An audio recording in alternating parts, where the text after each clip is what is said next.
우리가 하는 말 중에 시간이 참 빨리 지나갔다라는 이런 말을 우리는 꽤 많이 사용합니다. 특히 우리가 하루 일과를 마무리할 때쯤이면 오늘 한 것도 없는데 참 시간이 빨리 지나갔다 이런 말을 우리가 습관적으로 하게 되는 것을 보게 됩니다. 그만큼 우리의 하루가 너무 바쁘고 또 정신없이 지나갔다고 여기기 때문에 이런 말을 하게 되는 것입니다.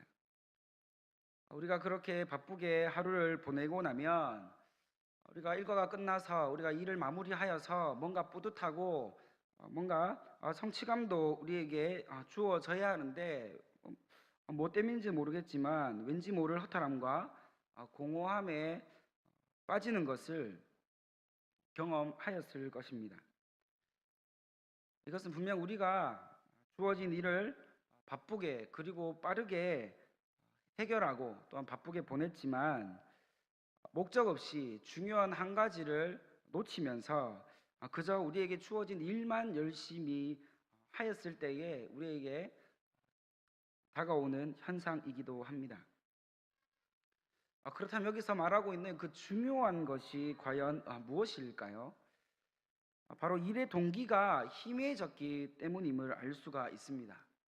우리는 다람쥐가 쳇바퀴 도듯이 주어진 일상 가운데 습관처럼 반복되는 우리의 일상을 살다 보면 분명 우리가 해결해야 될 일과 또 우리가 빨리 해결해야 되고 또 주어진 일들을 바쁘게 그리고 빠르게 해결하고는 있지만 내가 이 일을 왜 해야 하는지, 내가 이 일을 통해서 무엇을 얻고자 하는지에 대한 분명한 그런 동기가 점점 흐려질 수 있다는 것이죠.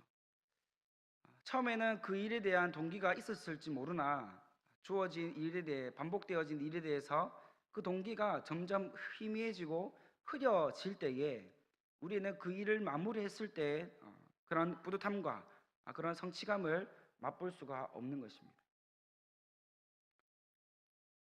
뿌듯함과 성취감이 느껴지지 않고 오히려 일을 하면 할수록 우리 가운데 허탈함과 우리 가운데 공허함이 그리고 이 일에 대한 의미가 무엇일까 하는 그런 회의적인 모습까지 가져오게 된다는 것이죠. 이러한 모습이 일반 직장에서의 직장인들에게만 있는 것이 아니라 오늘날 수많은 그리스도인들이 이러한 동기가 희미해져 있는, 동기가 약해져 가고 있는 그런 현상 가운데 있다는 것을 발견하게 됩니다. 교회 안에서 수많은 일들이 톱니바퀴가 맞물려서 빠르게 일들이 진행되어집니다. 이렇게 일을 해나가기 위해서는 그만큼의 성도님들의 헌신과 수고가 필요한 것이죠. 우리를 주일을 생각해 보면 이 주일이 하나님 앞에 온전히 영광 올려드려지는 거룩한 주일이 되어지기 위해서는 성가대도 있어야 되고 주일학교 교사도 있어야 되고 식당에서 성도님들의 점심을 위하여서 헌신하시고 봉사하시는 그런 섬기시는 분들도 있어야 됩니다. 또 안내, 주차 등등 성도님들의 그 헌신과 섬김이 없으면 교회로서의 기능을 잘 해나갈 수가 없는 것이죠. 그런데 문제는 이렇게 많은 일들을 감당하고 있고 또 섬기고 있는 성도님들이 하나님의 일을 한다고는 하지만 그렇게 수고하고 헌신하지만 우리가 어떻습니까? 정말 그 섬김에 그 헌신에 참된 기쁨을 누리고 있습니까? 참된 즐거움을 누리고 있습니까?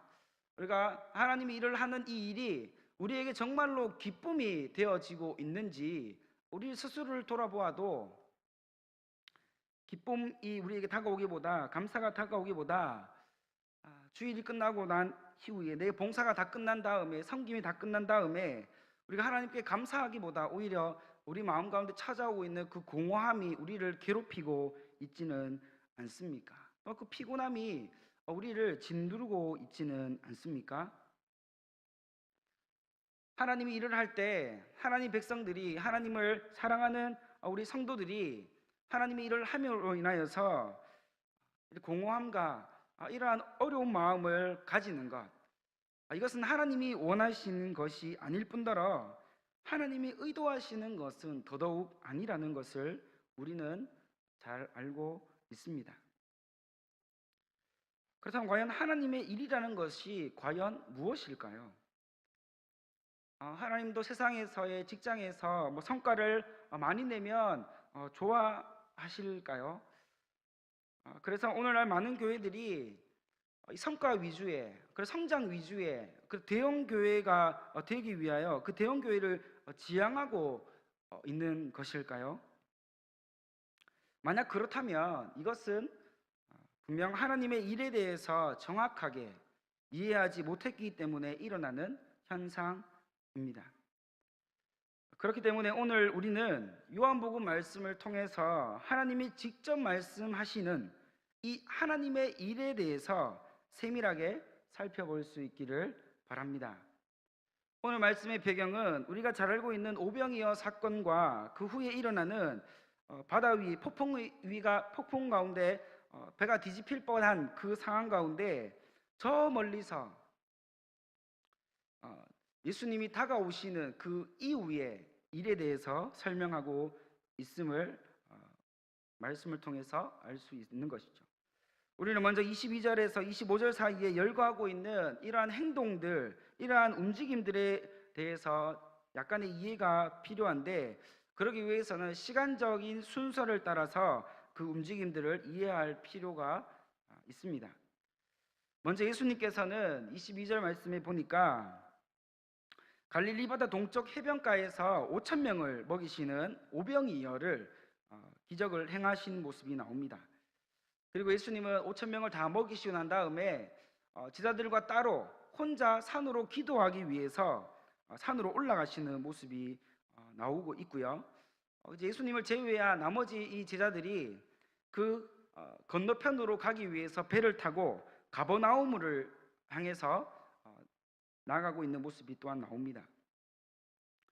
제자들이 그렇게 배를 타고 가고 있는데 갑작스럽게 만난 폭풍우 때문에 그 배가 뒤집어질 뻔한 그런 위기 가운데 이 제자들이 혼미백산에 있는 그 상황 가운데 분명 산으로 기도하러 가신 그 예수님이 물 위로 걸어오셔서 제자들에게 내니 두려워 말라 하시면서 제자들이 타고 있던 그 배에 함께 동승하여서 동이 트기 전에 가버나움에 제자들과 함께 이르게 되어지는 그러한 상황을, 그런 움직임들을 우리가 이해하면 좋을 것 같습니다.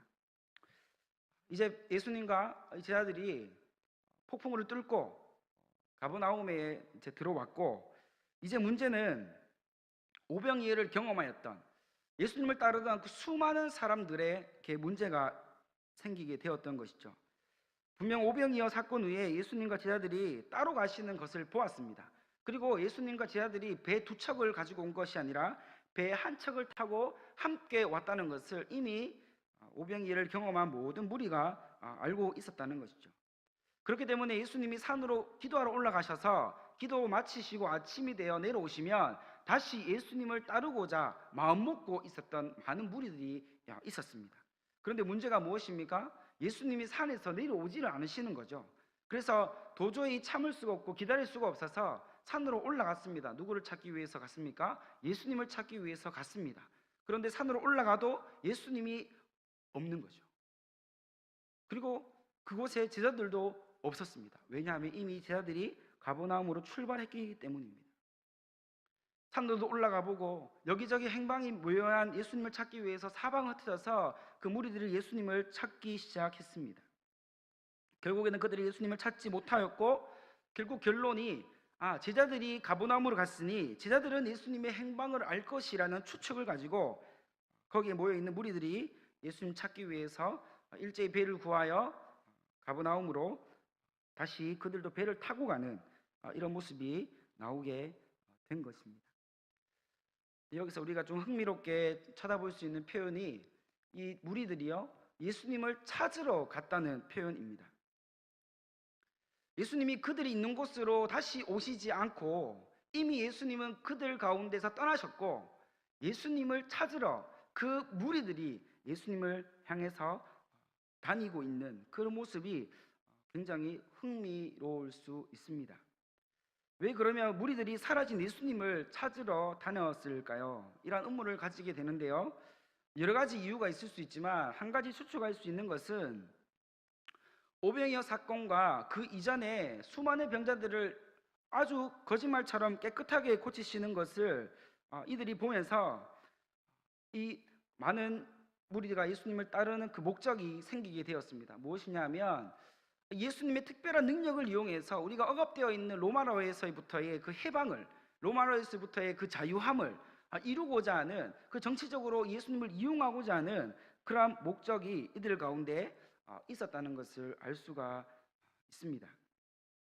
25절에 보면 우리가 이 예수님을 이때까지 오병이어를 경험하고 난 이후에도 어떻게 생각하고 있었는지에 대해서 그들이 잘 표현해 주고 있는데, 가버나움으로 와서 그토록 찾아 헤매었던 예수님을 다시 만나서 그들이 처음 예수님을 향해 건네었던 말이 랍비여, 언제 여기에 오셨습니까? 랍비여라는 말을 가장 먼저 사용했음을 우리는 주목해 볼 수 있는 거죠. 랍비여라고 말하는 이것은 선생님이여라고 부르는 이 호칭입니다. 당시 예수님을 따르는 그 많은 무리들이 대부분 유대인이었는데 예수님이 행하시는 수많은 기적과 사건들을 보면서 그들에게 여전히 예수님이 메시아거나 하나님의 아들이시거나 그러한 영적인 모습으로 접근하지 않고 여전히 그들의 눈에 보이는 특별한 선생님, 특별한 능력을 지니신 한 존재로 그 영웅으로밖에 보이지 않았다는 것을 그들 스스로가 이야기해 주고 있는 것입니다. 그런데 26절에 보면 힘겹게 사방을 두루 헤매다가 찾아온 그 무리들을 예수님이 어찌된 영문인지 그렇게 반갑게 맞이하지 않으십니다. 그 하나님의 기쁨이 그 무리를 향해서 나타나지 않는다는 거죠. 그래서 예수님은 오히려 찾아온 무리들을 향해서 그들을 꾸짖고 있는 모습이 보여집니다. 예수님 말씀하시기를 너희가 나를 찾아온 것은 내가 행한 표적과 기사 때문이 아니라 떡을 먹고 너희의 배가 불렀기 때문이다 라고 이렇게 말씀하시면서 책망하시는 모습이 나옵니다.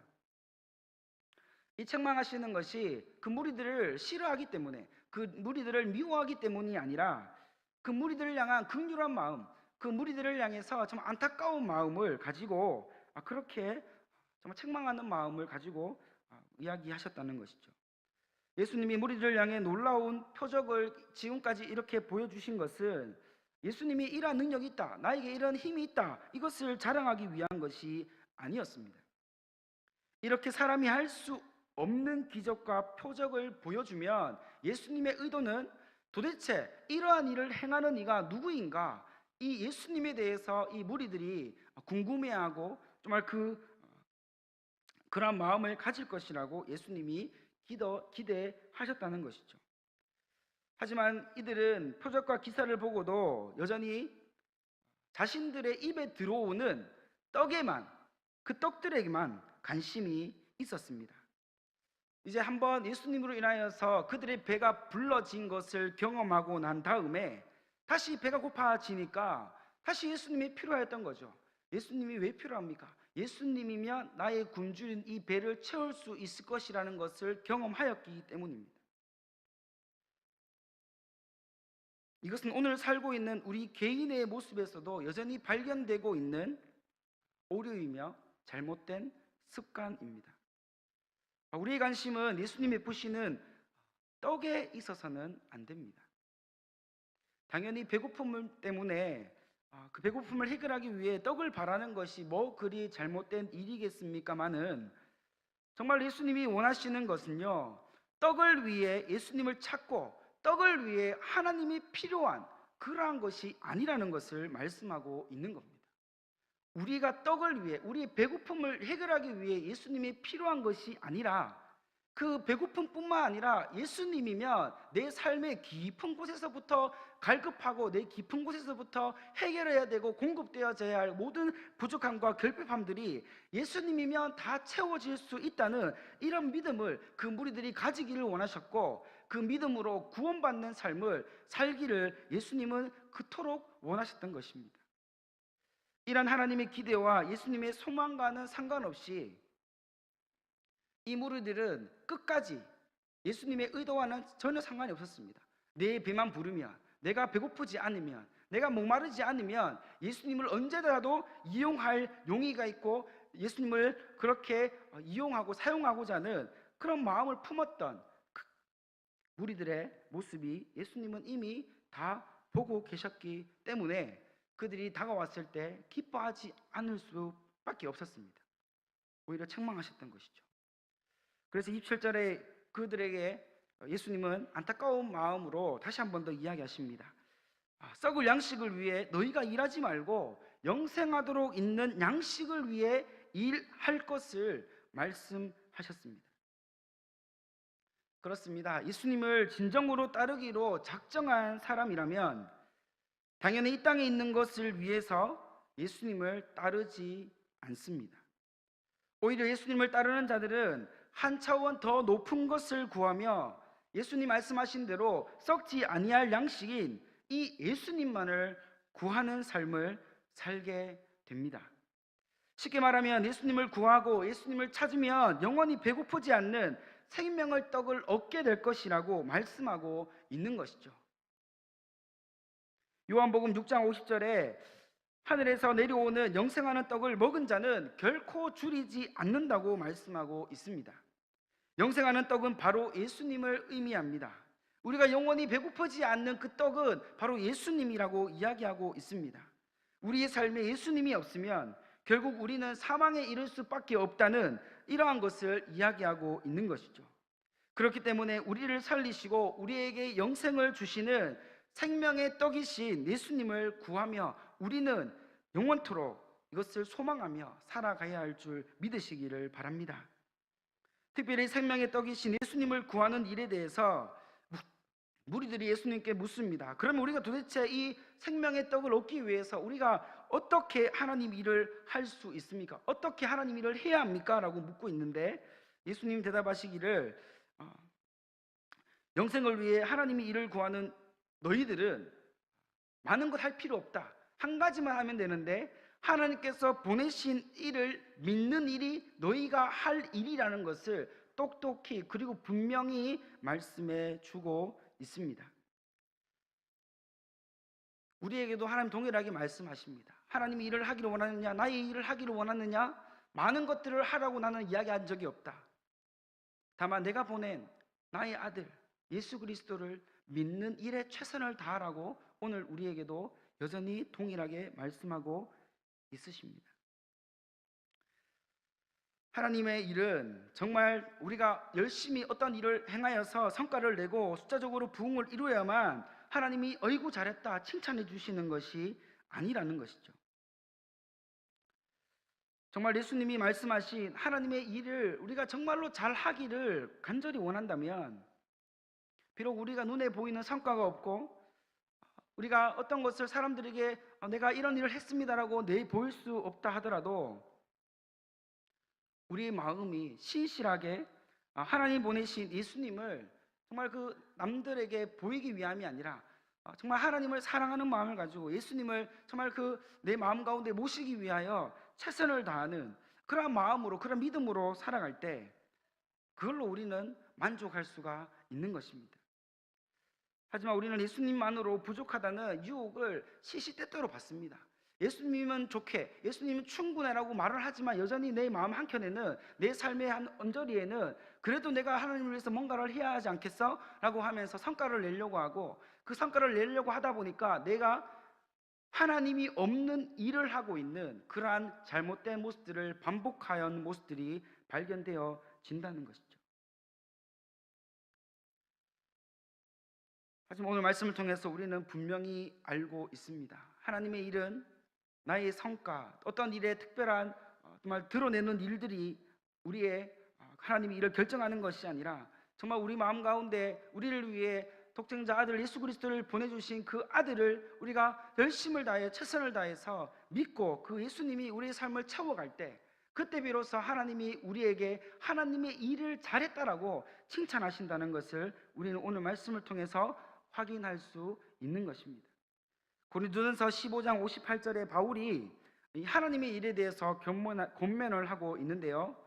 그러므로 내 사랑하는 형제들아, 견실하며 흔들리지 말고 항상 주의 일에 더욱 힘쓰는 자들이 되라라고 이렇게 바울이 하나님의 일에 대해서 권면하고 있습니다. 사랑하는 성도 여러분, 하나님의 일은 바로 우리 모든 생활 가운데서 예수님을 구하고 예수님으로 채워지는 삶을 의미합니다. 우리가 주의 일을 한다고 하면서도 여전히 공허하고 피곤하고 기쁨이 없는 이유는 바로 우리가 하나님의 일을 하는 동기, 즉 예수님이 우리의 삶에 가득 채워지지 못하였기 때문임을 오늘 말씀을 통해서 깨달을 수 있습니다. 만약 우리가 예수님을 믿는 일에 더욱 열심을 가지고 예수님이 내 삶을 채워주시고 예수님이 내 삶 가운데 주인 되어 주셔서 내가 오직 예수님만을 바라보면서 기쁨을 누리며 예수님 때문에 충만할 수 있다면, 우리 교회에서 떨어진 그 쓰레기를 줍는 것 그 자체만으로도 우리는 정말 행복하고 기쁘고 즐거운 그리고 만족되어지는 그러한 은혜를 누리게 될 것입니다. 만약 우리 가운데 예수님이 채워지지 않고 우리가 어떠한 일을 많이 벌려놓고 어떠한 일을 많이 한다 할지라도, 내 이름이 높아진다 할지라도 예수님이 없는 어떠한 일은 우리 가운데 어떠한 만족도, 어떠한 기쁨도, 어떠한 감사도 제공해 주지 못한다는 것을 분명히 우리는 기억해야 하는 것입니다. 수가성의 우물가의 여인에게 예수님이 찾아가셔서 영원히 목마르지 않는 생명수를 주신다고 말씀하셨습니다. 또 오늘 본문 말씀에 예수님에게 찾아와서 다가온 그 무리들에게 영원히 배고프지 않는 생명의 떡을 주신다고 그렇게 말씀하고 있습니다. 생명수와 생명의 떡은 다른 곳에서부터 우리에게 주어지는 것이 아닙니다. 바로 우리의 생명의 근원이신 예수님을 우리가 붙들고 있을 때, 예수님으로 우리가 충만해졌을 때, 그때 비로소 우리에게 생명의 떡과 생명수가 주어져 영원토록 하나님과 함께하는 은혜를 누리게 되어진다는 것을 우리는 기억해야 합니다. 결국 우리의 삶에 가장 시급하게 해결해야 되어지는 것은 하나님의 일에 대한 열망을 회복해야 한다는 것이죠. 이 열망이란 것이 무엇입니까? 하나님을 향한 하나님의 일에 대한 열망, 바로 예수님을 찾는 일, 예수님을 구하는 일, 예수님이 내 삶의 주인 되어 주시기를 그 어떤 것들 제쳐놓고 가장 시급한 문제로 하나님 앞에 가지고 나와서 우리가 예수님 때문에 우리 마음이 뜨거워지고 우리 마음이 그 뜨거움으로 회복되어져서 하나님께서 행하라고 하신 그 모든 일들을 기쁨으로, 감사함으로, 또한 즐거움으로 행하는 일, 바로 그 열망이 우리 가운데 회복되어져야 한다는 것을 오늘 말씀은 우리에게 이야기해 주고 있는 것입니다. 오늘 말씀을 통해 우리 여기 있는 모두의 마음 가운데, 삶 가운데 오직 하나님의 일에 열망을 두고 하나님을 찾고 예수님을 구하고 그 예수님이 우리에게 생명 주심을 우리가 모든 일을 감당할 때에 기쁨을 누리고 감사를 누리고 즐거움을 누리는 우리 모두의 하나님의 일을 감당하는 주의 백성들이 다 되시기를 간절히 소망합니다. 기도하겠습니다. 사랑과 은혜가 풍성하신 하나님 아버지, 감사합니다. 하나님의 일에 열망을 가지고 또 하나님의 일에 열망을 가지기 위하여 예수 그리스도를 다시 우리 삶 가운데 주인으로 모시고 예수님으로 우리 삶이 온전히 충만해지는 은혜의 삶을 또한 경험하기를 간절히 소망합니다. 하나님이 일을 한다고 하면서 예수님이 없이, 하나님이 없이 그저 열심히만 하는 그러한 일을 통하여 우리가 어떠한 기쁨을 누릴 수 있고 어떠한 감사를 누릴 수 있겠습니까? 우리의 생명인 수가, 우리의 생명의 떡이 바로 예수님임을 믿고 우리가 해야 할 모든 일 가운데 작은 일이라 할지라도 하나님 때문에, 예수님 때문에 진정으로 기뻐하고 감사하고 은혜가 충만한 그러한 영적인 은혜의 삶을 우리가 경험하여 살아갈 수 있도록 우리를 붙들어 주시고 인도하여 주옵소서. 이러한 우리 모두가 되어져서 이 인동교회가 정말로 주님께서 원하시는 하나님의 일에 열심을 품고 하나님의 마음을 열심을 품는, 하나님께서 인정하시는 아름다운 교회가 되어질 수 있도록, 우리 가정이 되어질 수 있도록, 우리 개인의 삶이 되어질 수 있도록 주님께서 지금부터 붙들어 주시고 인도하여 주시기를 간절히 소망하오며 이 모든 말씀 예수님의 이름으로 기도합니다. 아멘. 찬송가